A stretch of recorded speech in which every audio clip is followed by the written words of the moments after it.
ซ่องจิรานาภาเชิญแนววันนี้พอดีมาเจอจะสูตรบ้านเบิกบ้านว่ามีอย่างเดที่เขาเป็นสูตรและกระทง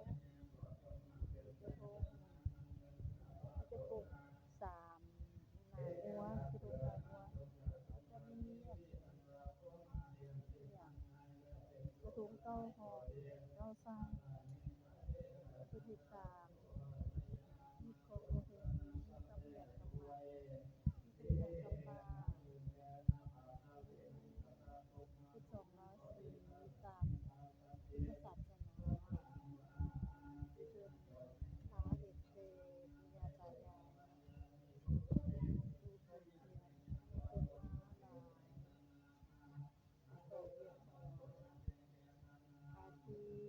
เทียนกระดาษ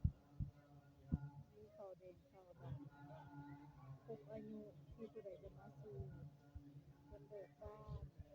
นสู่สตาร์บ้านเด้อจะเป็นแบบนี้กระทงมันก็จะหลายกองกันเพราะว่าหลายเฮือนเฮ็ดมาบ่มีบ่อนวางมันก็ต้องได้โยงกันได้ฟัง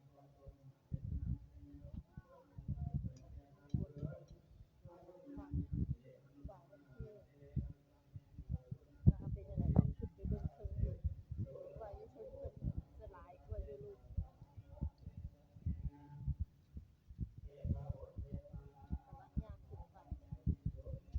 เป็นบ้านท่าม่วงเ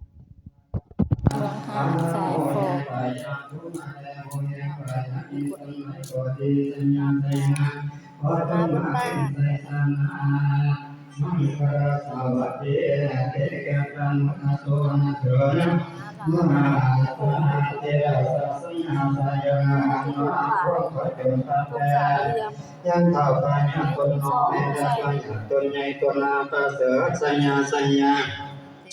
ขอจงมาเป็นอาศัยสาระนามันคงเทธานาเถิดนาสาหันวาทานสยาก็จงมาพาแผ่พาจนพาแผ่พาทวิกาสัพพังยังโมสัพพะสัตเนธาพญา